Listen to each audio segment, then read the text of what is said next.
4 novembre 2023, eh bien, mes amis, on se retrouve pour un petit point sur l'actualité dans et autour de l'Ukraine, comme on avait l'habitude de le faire, avant ma petite pause. Eh bien, on va parler donc de ce qui se passe autour de ce conflit oublié des médias, totalement disparu de l'actualité. Voilà. Bon, au profit d'un autre conflit tragique, qui fait beaucoup plus de victimes civiles, d'ailleurs. Mais on va en reparler.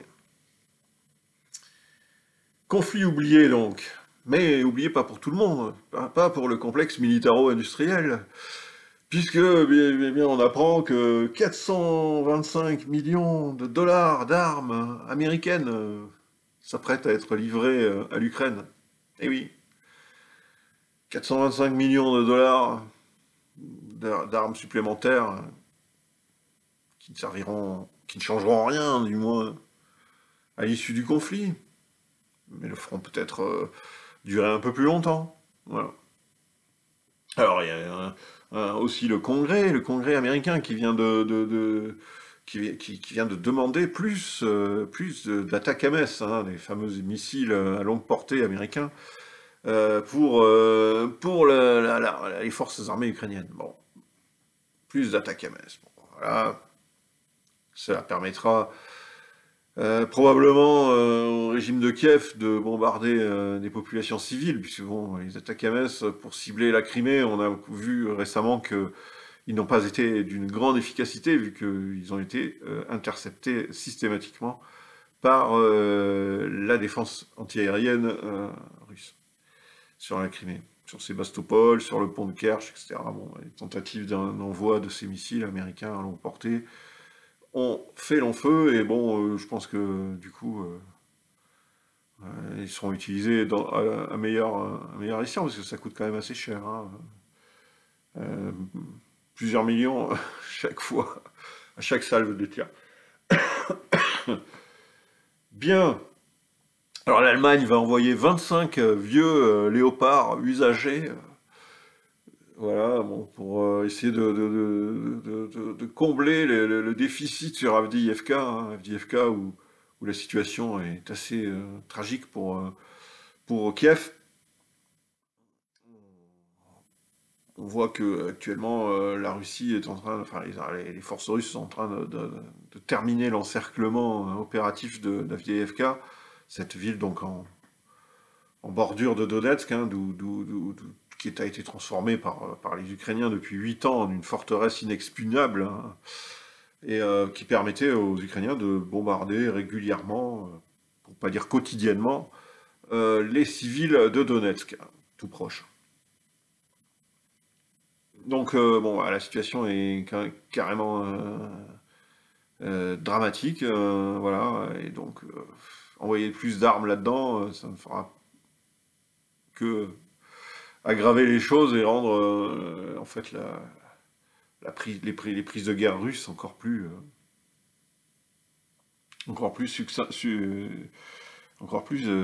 effectives. Donc, bon ben voilà, alors donc le complexe militaro-industriel, voilà, on voit bien que l'Allemagne est en train de se refaire une armée toute neuve. On envoie tout le rebut, le vieux matos, les vieux léopards usagés, là, les 2 A6, les léopards 2 A6. Ce sont des vieux modèles qui ont déjà pas mal servi. On s'en débarrasse, ça fait de la place, ça dépoussière, et comme ça, on peut passer commande au complexe militaro-industriel pour des tout nouveaux matériels, tout neufs. Chars, artillerie et autres. Donc voilà, c'est pratique, l'Ukraine, ça sert de dépotoir, et puis bon, bah, les 25 léopards, nul doute qu'à Avdiivka, les Russes les brûleront assez rapidement et ne changeront strictement rien.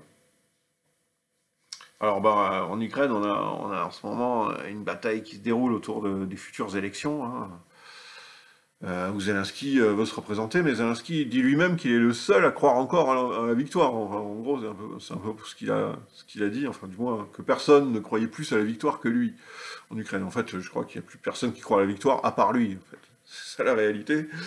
Et bon, il est dans son... je pense il est dans son délire, voilà. Il n'avait plus de contact avec la réalité, hein. Même LCI a commencé à reprendre pied dans la réalité. On peut voir des émissions absolument fascinantes maintenant où on les entend en pleine contrition, en train de nous dire oui, bah, là c'est la défaite, voilà, l'Ukraine, on va être obligé d'accepter que l'Ukraine soit coupée en deux. Voilà, etc. Bon, enfin, c'est vraiment la débandade sur LCU, hein. Et c'est assez plaisant à regarder, faut l'admettre, hein, voir, voir Dariusz Rojbin, etc. Et puis bon,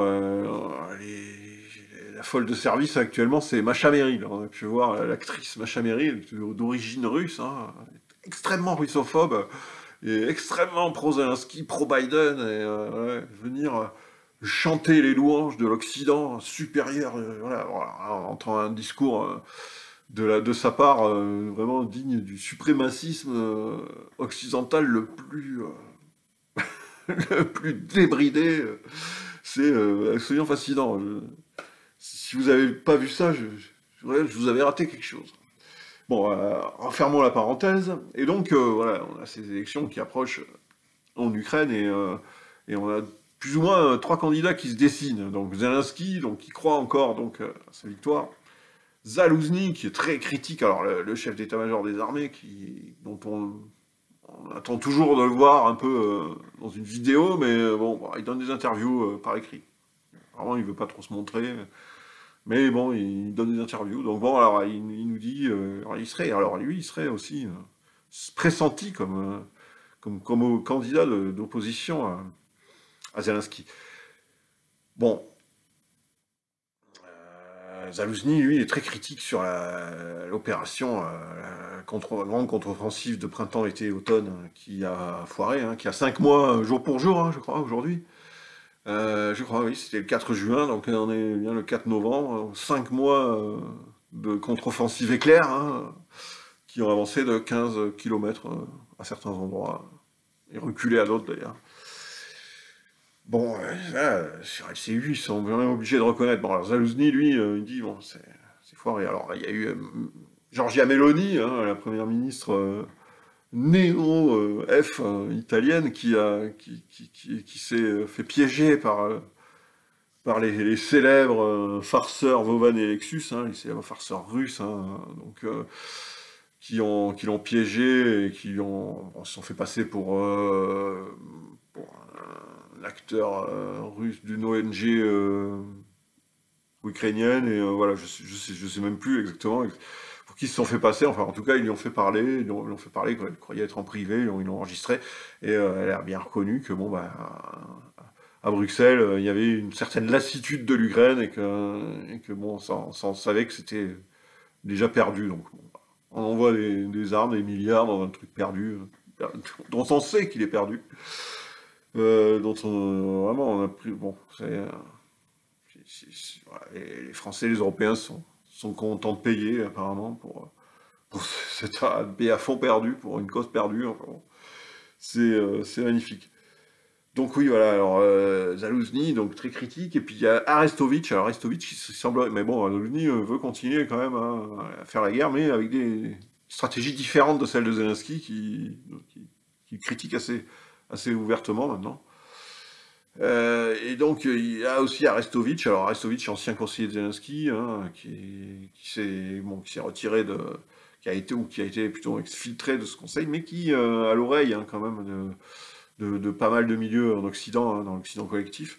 Et lui, il serait une voix nettement moins belliqueuse, hein, puisqu'il parle de reconnaître, bon, bah, voilà, reconnaître que la Russie a pris du territoire et il faudrait négocier en admettant voilà, la situation pour essayer de se réconcilier avec la Russie. Il a parlé de réconciliation avec la Russie, hein, ouvertement. Donc, ce serait des trois le candidat le moins va-t-en-guerre. Hein, voilà. Et peut-être le plus réaliste probablement. Donc à suivre, mais c'est une situation, Zelensky, ça devient quand même compliqué pour lui. Plus personne n'y croit, mais je crois même Zelenska, hein, sa célèbre épouse, je crois, n'y croit plus non plus, elle l'a montré aussi. Et bon. Donc, bon, bah voilà, pour l'Ukraine, hein, voilà, bon. Donc Mélanie se fait piéger, voilà, Zalouzny, ouais, on verra le conflit totalement passé aux oubliettes, hein, des médias, au profit d'un autre, hein, du conflit en Israël, du conflit Gaza, bon, qui, à juste titre, hein, occulte le conflit ukrainien, puisqu'il est beaucoup plus tragique. On voit bien, en 25 jours de conflit, le nombre de morts civiles égalait déjà du conflit en Ukraine après plus d'un an et demi. Oui, plus d'un an et demi. Voilà. En 25 jours, autant de morts civiles qu'en un an et demi en Ukraine. Vous pouvez faire le rapport. Voilà. Alors, pour les médias, c'est quand même pas aussi... quand on regarde les médias mainstream, c'est pas aussi évident, hein, évidemment, parce que ça, ils ne font pas ce rapport. Et puis bon, on entend, voilà, pique-pendre sur le méchant, l'horrible Poutine qui bombarderait l'Ukraine à mort. Bon, voilà, on voit que voilà, les amis de l'Occident, hein, les Israéliens, eux, c'est quand ils bombardent, ça fait quand même beaucoup plus de victimes.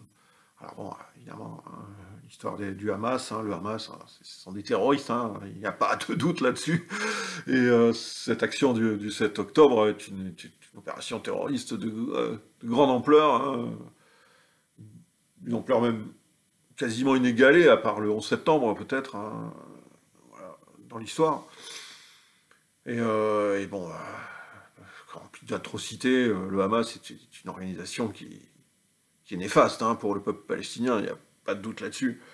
Malheureusement, lui, il subit, le peuple palestinien, les civils palestiniens subissent évidemment les conséquences des actes du Hamas, et les conséquences, elles sont tragiques parce que les Israéliens, bon, bah, s'embarrassent pas de détails et bombardent assez lourdement cette pauvre enclave de Gaza où les civils sont coincés, prisonniers, comme dans une prison à ciel ouvert, hein, comme la formule consacrée le dit. Donc, et cette formule, elle est incontestable. Hein, c'est un peu difficilement de dire autre chose.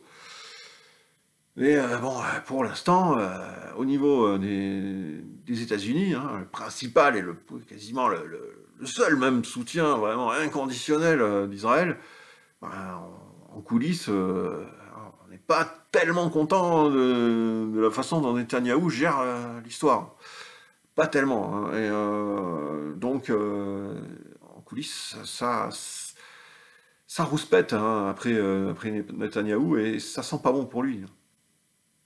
Alors, il y a deux factions, hein. Il faut bien voir, hein, aux États-Unis, dans la faction néocon elle-même, là on retrouve carrément on retrouve divisé en deux entre la faction des néocons ultra qui soutient à mort Netanyahou, hein, puisque Netanyahou c'est leur marionnette, hein, c'est une marionnette des néocons ultra, des plus durs. Hein.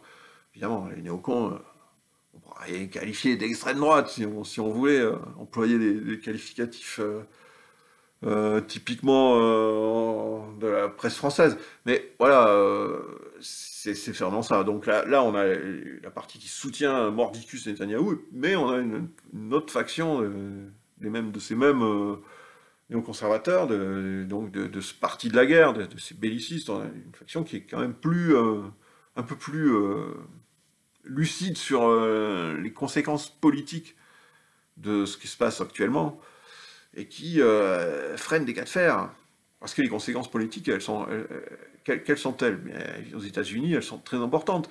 étant donné que les élections approchent, et que Biden a besoin de son électorat, de tout son électorat, pour espérer battre l'ignoble, l'infâme Donald Trump, donc aux prochaines élections présidentielles. Et là, avec cette histoire, il est en train de perdre d'abord la jeunesse, hein, les 18-25 ans, la fameuse génération digitale, hein, les jeunes de 18 à 25 ans qui votaient massivement démocrate, hein, qui ont voté massivement Biden en 2020, ils sont en train de se détourner de Biden par soutien en fait à la Palestine, etc. Donc si le conflit continue, hein, en ce moment, les Israéliens sont coincés, ils doivent accélérer les opérations pour en finir au plus vite avec le Hamas. Car plus ce conflit dure, et plus c'est mauvais pour leur sponsor américain. Puisque Biden perd donc son électorat jeune, hein, 18-25 ans, et l'électorat américain musulman, l'électorat d'origine arabo-musulmane aux États-Unis, qui est peut-être beaucoup moins, c'est certain, beaucoup moins important qu'il ne l'est en France, par exemple, mais qui a quand même une importance dans certains États clés, où certaines localités, certaines villes sont quasiment des enclaves communautaires, hein, musulmanes, et voter massivement pour Biden, et massivement pour les démocrates. Et là, avec le conflit en Palestine, en Gaza, non. Là, ils sont en train de se détourner totalement des démocrates, voire comme certains jeunes, hein, qui commencent à parler de voter Trump, hein, aux prochaines élections. Alors que c'était des électeurs de Biden, acharnés, démocrates, soutien de Biden.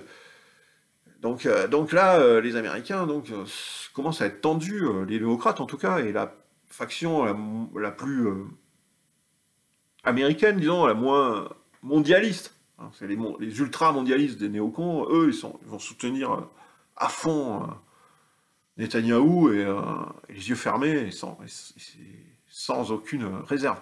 Mais du côté plus modéré, les néocons modérés, on va les appeler, eux, ils voient le problème électoral que ça pose pour leur candidat à la prochaine élection.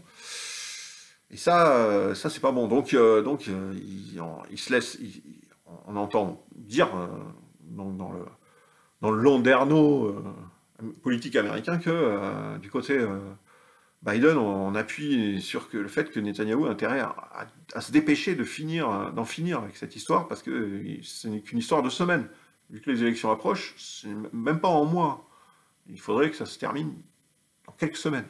Et ça va être très compliqué de faire ça en quelques semaines sans faire de massacres de civils. Pour les Israéliens, ça va être très compliqué sans faire de massacres de civils de masse, d'en finir avec Hamas, et enterrer dans les tunnels, etc. Comment combattre une armée enterrée à 40 mètres sous terre dans des tunnels? C'est inextricable. Sous des villes, sous une ville habitée par des civils. C'est sûr qu'il y a forcément des victimes civiles en masse dans ce genre de cas. Donc la situation est très compliquée. Netanyahou est vraiment sur un siège éjectable. Bon, Netanyahou, lui, je pense que sa principale préoccupation, c'est de se maintenir au pouvoir, hein. C'est clair, hein. Après, le reste, c'est secondaire, hein. Netanyahou, il veut se maintenir. Mais là, la situation est quand même compliquée, on va dire, très compliquée. Bon, écoutez, je crois qu'on a balayé un petit peu les deux sujets sur ces deux fronts-là. Il y a encore beaucoup à dire, hein. Il y a eu beaucoup à dire déjà depuis quelques temps. On va essayer de se retrouver pour en reparler dans des vidéos comme ça, un peu plus brutes, hein, moins de montage, et un peu comme celle que je faisais au début, parce que par manque de temps, et puis il faut quand même en parler parce que l'actualité le demande. Écoutez les amis, je vous dis à bientôt. Alors, on se retrouve, donc merci à tous ceux qui m'ont soutenu, m'ont apporté leur soutien, je les remercie, je vous remercierai jamais assez, tous ceux qui m'ont apporté un petit soutien, mais un petit soutien c'est toujours précieux, si vous le souhaitez, bon, vous pouvez toujours, il y a les liens en dessous de la vidéo, etc. Un petit pouce aussi, hein, ça va aussi, ça me convient très bien, mais pour ceux qui peuvent un petit peu plus, c'est bien aussi, et puis voilà, un petit pouce, un commentaire, Vous connaissez tout le machin YouTube, j'ai pas besoin de vous refaire la machin, mais enfin... hein. Merci à vous. Bonjour chez vous.